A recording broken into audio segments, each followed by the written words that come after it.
Hello and welcome to another episode of What's on Draft. Today we're having another pint with our friend Marty from Second Chance Beer Company. Yeah, I'll do the Pilsner. What are you drinking? It's the hazy juicy, bro. It's so dank, bro. How about the brown? Yeah, we're doing our first hazy. You gotta do it. I was kind of I hate like chasing like trends, so to speak, but Yeah. the more I did research on it and started looking at the good ones that came out of the East Coast. Yeah. As with any beer style, there's a way to do it right and there's a way to do it not so good. Because we were, maybe not known as like the hippest or But you're hip. English ales, You fidget spin. You put Tide Pods in your beer. You're the hippest one around. Yeah, I try, I try to keep up with the... This haze craze is like, do you think it's too much, or do you just kind of go with it and be like, they'll be on to the next thing in a year and whatever? I don't think it'll really go away. I mean, one of my brewer friends in Portland, Rock Bottom, he would always tell me they could not put out a clear beer up in Portland because people thought it was, I don't know, not craft, not handmade, or very interesting style. I don't think it's going to go away. I think it can be modified. They don't have to look like orange juice with pulp. Right. It could be. We opened a tasting room in North Park. Yeah, a really awesome location too. You guys are right in the thick of it. We were looking around Mission Hills, Bankers Hill, all around the area, Hillcrest. But when we found this building that was a brand new building being Not everything is brewed. I know. You got to brew it to make it right. This past summer, while we were doing the tasting room, we were also expanding the brewery. More fermentation tanks, new bright tank. We just got our canning line in. Because with distribution comes a whole new set of challenges. Everyone's always asking, what's new? What's hazy? Right. What's fruity? What's infused? All this, what's the latest thing? And so in order to keep up with that, we need to kind of shake up our lineup a little bit so we can have a little bit more limited release. You're still gonna have Mulligan though, right? Oh, of course, yeah, that's one of our core beers, yeah. Okay, good. Irish Reds are hard to find, and it's one of my favorite styles. I really like old British styles, Irish, English, ales, because we've never been one of those breweries where people are lined up. I never really understood that because I don't line up myself. Right. But we've already, regulars that are already asking, so can I reserve some cans? So I would like to reserve a case of this beer. When you say there's only going to be 125 cases, then all of a sudden, I got to get one. I'm with you though. I never wait in line for beer. It's too much effort. I mean, I don't even like waiting in line for like an amusement park. I like to just rent out the entire amusement park because I'm very wealthy. That's right. Front of the line, your backstage pass. I don't even need the pass. They know who I am. Okay. Our first limited release can is going to be Legally Red.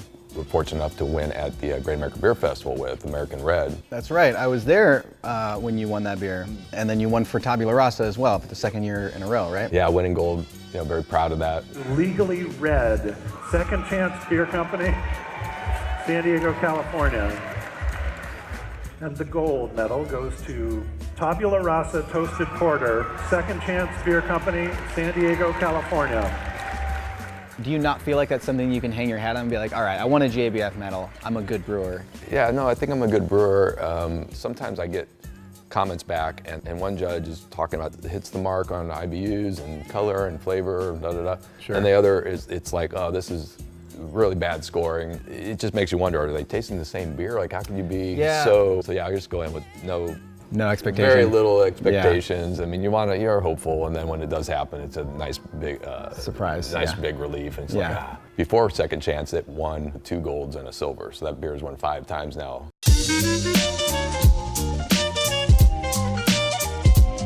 It's funny, you were saying earlier you've only been open for 2.5 years, and I didn't really realize that because you're so quickly gotten such a good reputation and like won all this bling at JBF and stuff like that. What would you attribute your fast success to in terms of like you've only been open a couple years and you're already killing it and everyone loves the product? 20 years of professional brewing, if you call that fast. Right. A lot of repetition, trial and error, tinkering.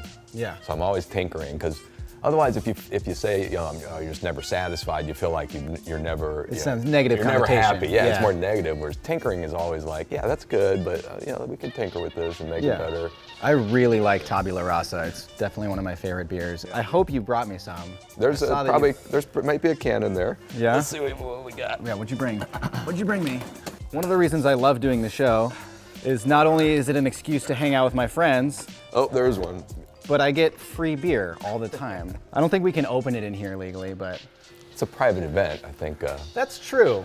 So that brings up a good point. The other part is not just brewing beer. You know, you have to deal with insurance and employees and schedules and. Well, that's where being married to a lawyer, I would imagine, comes in quite handy. It's helpful. Yes. So that's part when I say, you know, what part of our reason for quick success was I'm able to concentrate on the brewery. Yeah. Curtis is MBA, so he deals with like finances and sales and distribution work. And then Virginia, yes, she does some legal work, private events, fundraising. And You have an awesome event space too. yeah, having that much space that you can actually have big events up to 200 people is helpful. You've got cornhole. I've seen somebody get married at your brewery before. We did have a wedding. There was a couple of bachelor parties. That's good. It's got a lot of molasses in their brown ale. I didn't make it, but I will pass your compliments along to the brewer.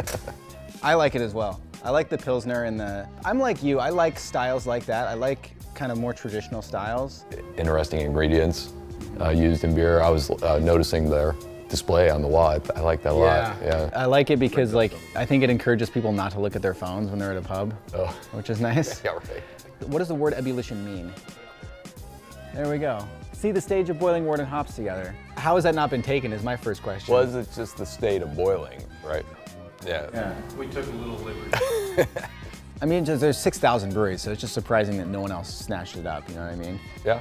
I mean, you kind of play with that with your clever hoppy name. You're basically poking at the fact that all the clever hop puns have been taken, so you're just saying it. That's literally how it came out. Yeah. We were just going through names, and Curtis was like, I don't know how we're going to come up with another clever hoppy name.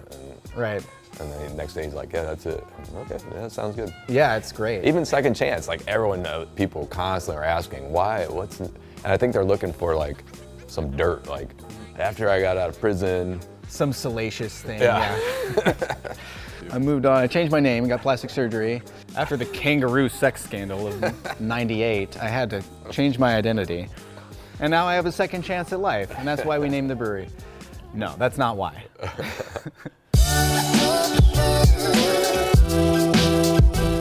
Breast cancer awareness.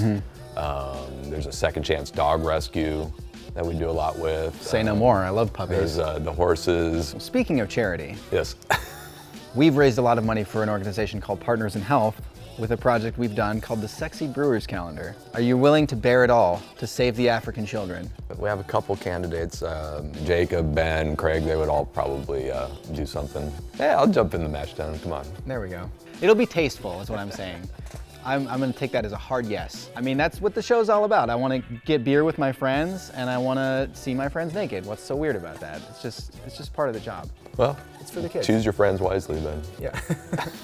I'm so busy with work that I don't make time to just like sit and have a beer with a friend or have a beer with someone that I respect. I'm able to feel like I'm working enough to where I'm like, oh, it's for work. I mean, shoot, I live in Mira Mesa and I haven't even been to the whole Miralani district. Miralani, Yeah. you gotta get over there, man. We just did a segment, speed dating in Miralani, where I made Alex and Aaron, I made them go on a date at each place. So maybe you and Virginia, if you could beat their time of 1 hour and 7 minutes.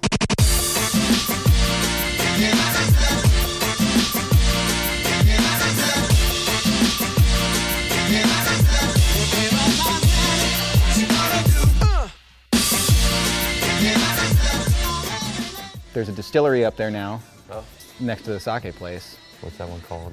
Oh, Seven Caves? No, that's the other one. It's called, I don't remember what it's called. There's a. But it's on the screen right now. Isn't that a neat trick I can do though? If I don't remember something, I can just be like, it's on the screen right now. Don't you wish you could do that all the time? That's I do. right. No fair saying Second Chance, but what are some of your favorite places in San Diego? I can't say enough about AleSmith, and I get along well with Mr. Bagby. The guys at Society always have been kind with us. They have great beer Yeah, too. very. I would say they're like probably my favorite brewery. Yeah, very clean. Jason down at Hess, our brewery does a good job. And Are you going to World Beer Cup? yeah, we are going. Nashville? Yeah, Nashville will be cool. Congratulations on winning World Beer Cup, or better luck next 2 years. I don't know, whichever one has happened, because it's already happened by the time we watch this. That's right. We'll cut one of those in depending on how it went down. Yay, or what are you gonna do? What are you gonna do? It'll probably be what are you gonna do, but Yeah. what are you gonna do? So humble, Marty. I feel like I had a good time drinking beer with you. I hope you enjoyed yourself. It was nice. I was not planning on drinking this much, but it's got that nice, makes you want another sip. You know, even when I was like 21 and... When you started drinking.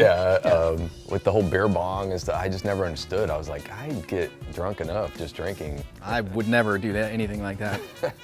And I definitely never did, so. And I definitely waited until I was 21 to have an alcoholic beverage. I did not. No way. You must have been in the U.S. Virgin Islands where you can drink when you're 18. No, I was just in a big Italian family. It's okay. Statute of limitations has run out on your underage drinking. They give I you don't think beer you're and gonna get a wine. Yeah, ticket. it's fine. Yeah, you're fine. Well, cheers, man. I appreciate you coming out to Vista and visiting me out here at the home base. That is it for this episode of What's on Draft. We will see you in 2 weeks with a brand new episode. Thank you for joining us. Goodbye.